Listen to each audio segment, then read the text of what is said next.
So made some advancements on the cooler tonight. Ripped that other panel down. Of course, obviously going to need some flashing everywhere on the edges and glue to put her back together. But had a buddy come over, my buddy Paulo came over. He's a master carpenter. Figures are all out. Chopped these old panels we had on a table saw. Worked out pretty good. It's coming together. Took a door section that we're gonna. I'll show you. I'll walk around the side.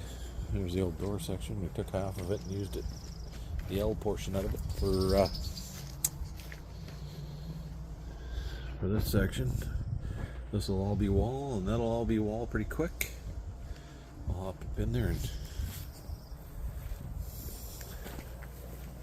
show you. These are just some old panels that we actually built with the intention of using them for cooler. So flashing, wall, that section's all done. This section's going to have a another section of styrofoam that's going to go vertical there. This is going to go horizontal. Got to finish doing the roof. The roof's got to go up before any of this gets installed. This is all just dry fit, so it'll all be Sikaflexed and glued with flashing. Gonna have the drop curtains on the door and drop curtains on the back. So yeah, we will update you with progress, and this is just the start to one of my videos. So just an evening after work, whenever I can get some time. Gotta do the doors. So I'll continue this video shortly. I don't know if it'll be tomorrow, but it'll be shortly. Hey guys, here we are again. It's Saturday. I put in probably 4 or 5 hours on the trailer today. Got another roof panel up, insulated, put another roof panel up. Just doubled up on this stuff. Insulation went one way, and then I just doubled up on the hump of the trailer roof because it's a bit of a curve to it, so that worked out well. These panels were dry fitted. I had to actually pull them out again and tear all the backing out. That flashing that goes in between to hide the gap in the panel, I had to tear all that stuff out, and it squared it up really nice. So I could basically put a Sikaflex joint up the top there. Styrofoam there, that's cutting into place. I got to tear this side off and basically do the same thing, get all the flashing off there. It's going to require a piece of quarter here to match up, which I have already. I already calculated that out. Get close to finishing off the front here. We're going to close it in with 2x4s because this steel is just way too hard to drill into.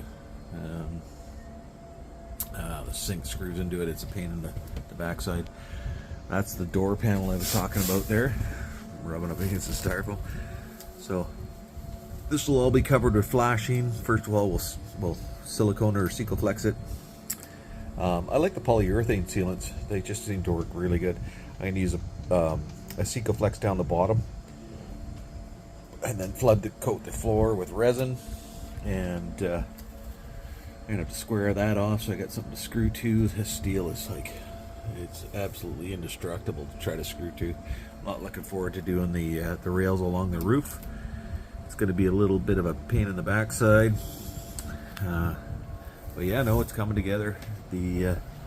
Basically the walls are getting to being to the portion where we're almost completed. That's just 3-inch thick styrofoam. But the combination of these panels that I had were 3 1/4, so I'm gonna use PL glue. I don't know if you guys in the States have that stuff, but I know it's safe for styrofoam use for gluing FRP too. So I'm gonna glue the styrofoam to the original 1/4-inch plywood that's on the trailer, and then I'm gonna glue the FRP to the outside edge, and it's going to be stuck to a chunk of 1/4-inch plywood because that's going to be the combination to get the depth right so it meets up with these panels correctly. I was a little concerned about turning it vertical and horizontal here, but you know, it's a trailer I'm going to be hauling meat in, and you know, people are going to rent it out, but you know, for weddings and ball tournaments or whatever you got. These panels are a little moldy. I use Super Clean on those to clean them up. It seems to work pretty good. There's going to be a flashing in between there, a flashing on the roof. I'm going to use an internal 90-degree flashing with a safety edge on it there. I'm going to use a T-flashing here so I can hide these nails. That should have never been used, but that's all there is to it. Cover it up, it'll look all pretty when I'm done. We're going to do a one of my regular flashings for the doors here. We're going to fit that on there, and I'll show you that shortly. So as you can see, this is what I'm going to do to finish off the doors, but this flashing's a little bit thin. These were built for actually 3-inch cooler panels. I had a custom edge bent onto it, but it's going to finish the cooler off nice. I'll get up in there and show you what it's going to look like.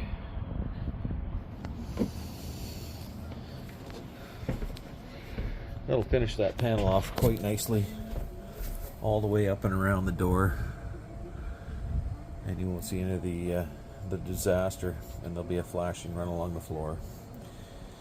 Flooded the floor with a flood coat of epoxy and a speckled finish. It'll be nice when it's done, for sure. Check back soon.